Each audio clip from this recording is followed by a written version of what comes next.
Regina, Mater misericordiae, vita dulcedo, estes nostra salve. The Lord be with you. And with your spirit. A reading from the Holy Gospel according to Mark. Glory to you, O Lord.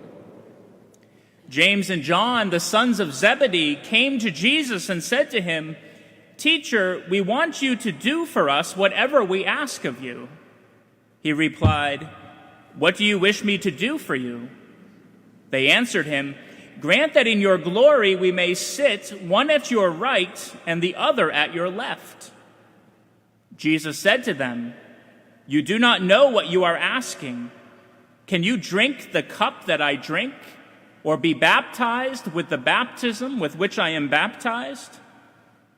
They said to him, "We can." Jesus said to them, "The cup that I drink you will drink, and with the baptism with which I am baptized you will be baptized. But to sit at my right or at my left is not mine to give, but is for those for whom it has been prepared."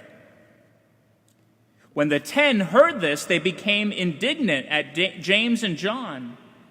Jesus summoned them and said to them, "You know that those who are recognized as rulers over the Gentiles lord it over them, and their great ones make their authority over them felt. But it shall not be so among you. Rather, whoever wishes to be great among you will be your servant. Whoever wishes to be first among you will be the slave of all. For the Son of Man did not come to be served, but to serve, and to give his life as a ransom for many." The Gospel of the Lord. Praise to you, Lord Jesus Christ. When I was growing up in Concord, my parents and I would always make an annual pilgrimage around this time of year to the Sears Roebuck store on Main Street, where I would get my birthday picture taken every year at the Sears studio. It started when I was 1 year old, and then 2, and then 3. Every year I would get a picture taken, and all these framed pictures would end up on our living room wall, a record of my growing up.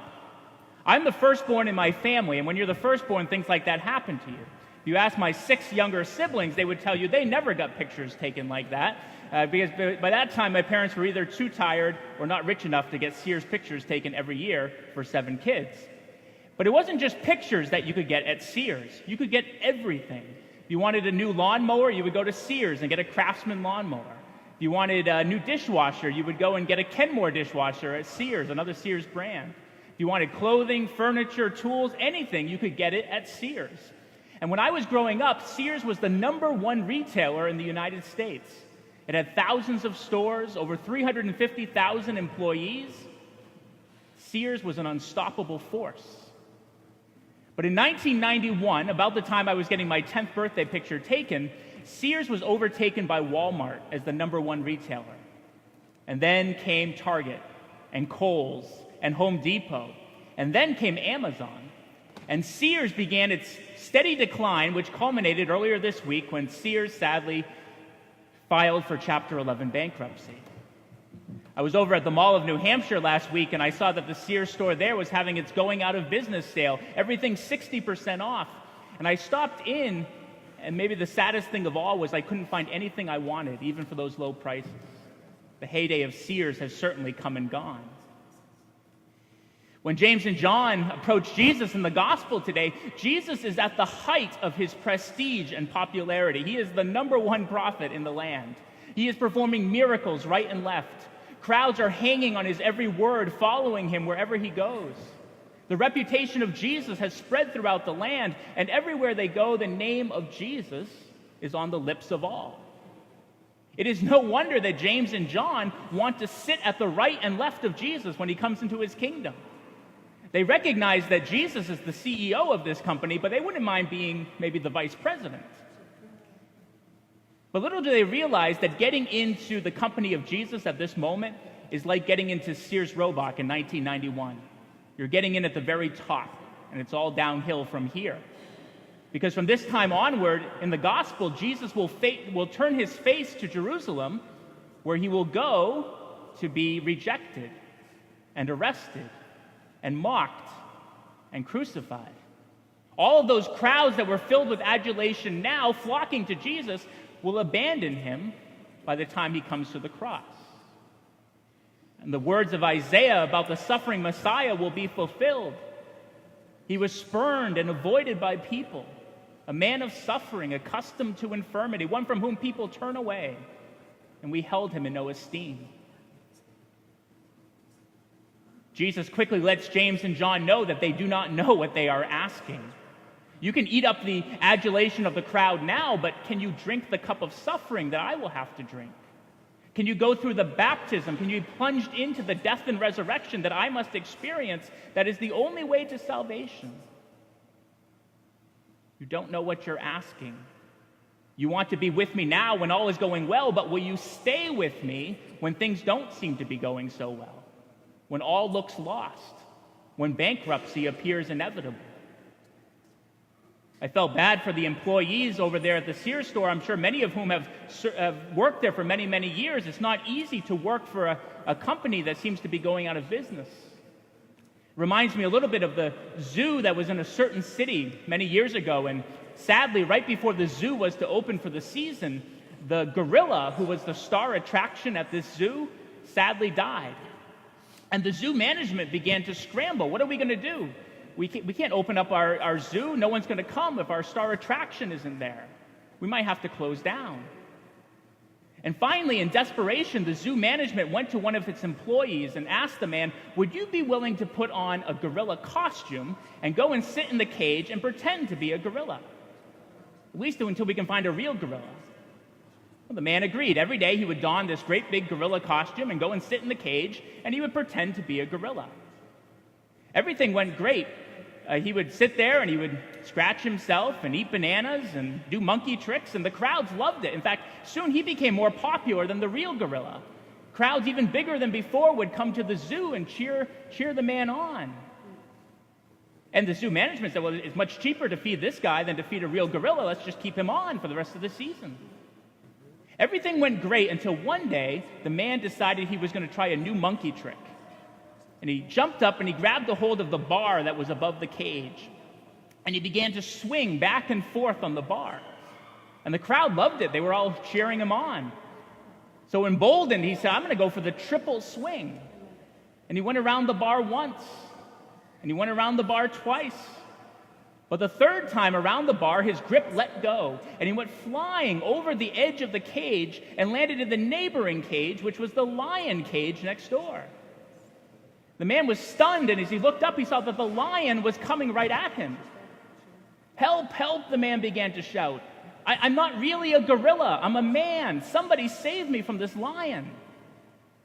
But now the lion was coming even more quickly toward the man, and the man could feel the hot breath of the lion as he got right up into his face.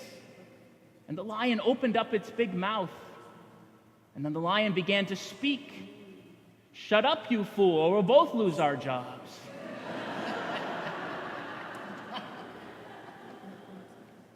There have been many times as a priest where I have felt like maybe I was working for the zoo, or working for Sears Roebuck Company, or maybe just dressing up and doing monkey tricks to keep things going. When I was entering to seminary, it was right after the abuse crisis in 2002, and I went to St. John's Seminary down in Boston, which was the epicenter of that crisis. And this huge place that was built for hundreds of students was down to just 28 seminarians, and it looked like it was going to imminently close. It was a discouraging time in many ways to be in seminary. When I became a priest, I was assigned to Laconia, where we promptly had to close 2 of the 4 churches that we had. And then for the last 6 years, I've been up north in Lancaster, where again I had to close 2 churches, at least for the winter, and my job was to somehow keep 5 mountain churches going, despite limited resources and declining populations. And like all the priests in the diocese who work so hard to proclaim the gospel and to provide the sacraments, it can get discouraging sometimes, and begin to ask yourself, does anyone want any more what we're selling? Now, as vocations director, my job is to promote the priesthood in the wake of another round of scandals that has sometimes seemed to shake the priesthood and the church to its very core. In the midst of all that, sometimes, again, you ask yourself, I've been part of a lot of going out of business sales here, it seems. Can we keep going? What's going on? Where is God in all of this? And in some ways, it's been a very different way of life than maybe the idealistic picture I had of priesthood as I was growing up. I know for many priests, the calling comes later in life, but for me, I was a little kid. When I was getting my picture taken at Sears every year, when I was just 7 or 8 years old, I wanted to be a priest. I would come here to church and pray. I would serve Mass on the altar. I would spend time in front of the Blessed Sacrament. And I would feel a desire to be like the dedicated priest that I saw in my parish. And that sense of a calling never went away from my heart and the back of my mind, even when I didn't want to admit it to myself or others. Even when I thought about trying other things, it was always there. I remember when I was about 17 years old, I finally got up enough courage to tell someone I was thinking about being a priest. And I told my Italian grandmother, who I'm very close to. We actually share the same birthday in October. And I said, "Grandma, I'm thinking about being a priest." And she said to me, "Matthew, that is a terrible idea. Why would you ever want to be a priest? You could go get married, be a doctor, be anything you want." And I don't know why she had such a negative reaction. Maybe she realized the difficulties and challenges that lay ahead for priests. Maybe it was just God's way of purifying my calling. To ask me, why do you want to be a priest? Is it because others want you to, or because you want to, or because I created you for this? Yes, the world promises us comfort and convenience, but we're not made for comfort and convenience. We're made for greatness. We're made by God for something unique and special that only we were created to do. Anyways, a few months later, my grandmother was dying of lung cancer, and I was able to be present at her deathbed.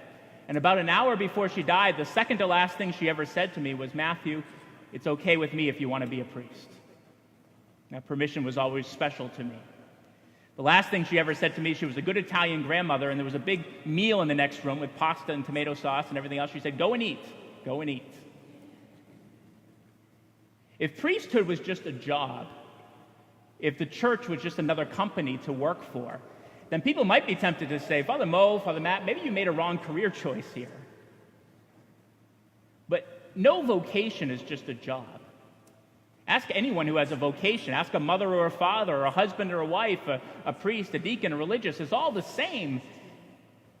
The hours are long, the pay stinks, and no one recognizes all the hard work you do. And yet somehow, despite all those challenges, we find joy in giving of ourselves, in being like Jesus, who came not to be served, but to serve. And when we put Jesus first in our lives, when we put others second, when you put yourself last, Jesus, others, yourself, Joy, that's the recipe for joy right there. And I can say I have been so happy, despite all those challenges I just listed, and there's others I don't have time to tell you, I have been so happy as a priest, because this is what God created me to do, to bring others to Him, to celebrate the sacraments, to preach the gospel. And God hasn't stopped calling. God continues to call people to serve Him. And sometimes it seems like, where is God? But then you realize by looking around at the people who are serving God so faithfully that God is right there.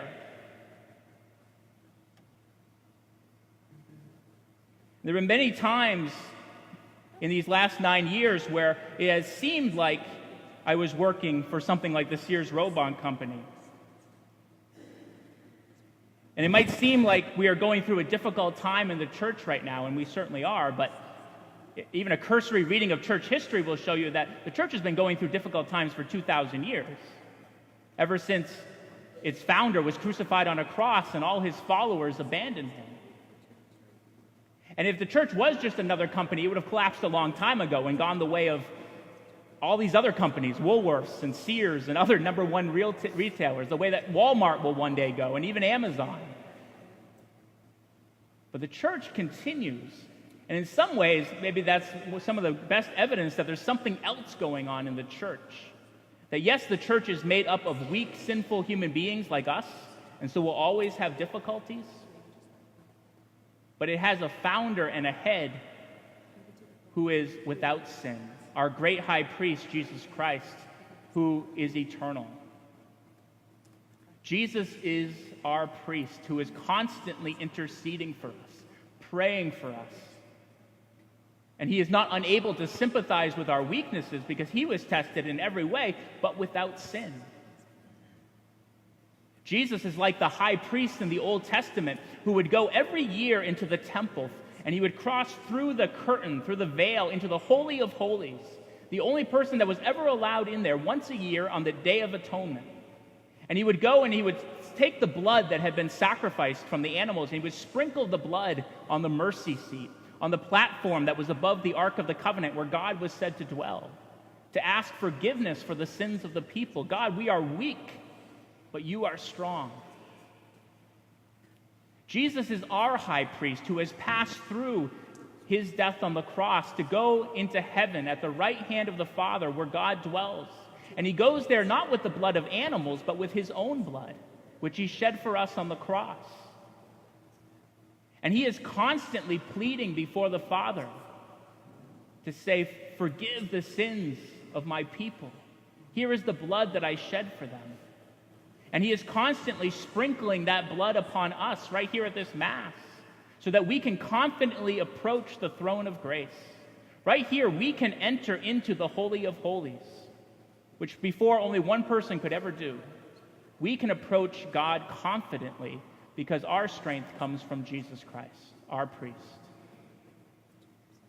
In the letter to the Hebrews, it says that every priest is chosen from among men so that they too can sympathize with the weaknesses of the people. And it's a mystery. Why does God choose weak, fallible human beings to be the bearers of grace?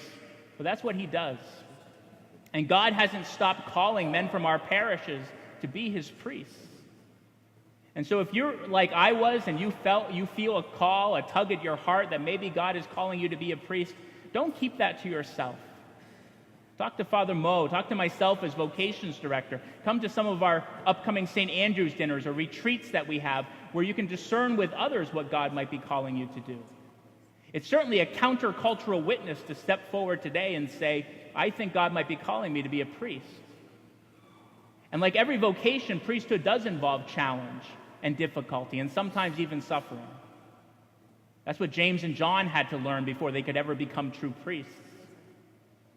But that's only because every priest must be conformed to the image of Jesus Christ, the eternal high priest, who through his suffering and death on the cross brought us to new life.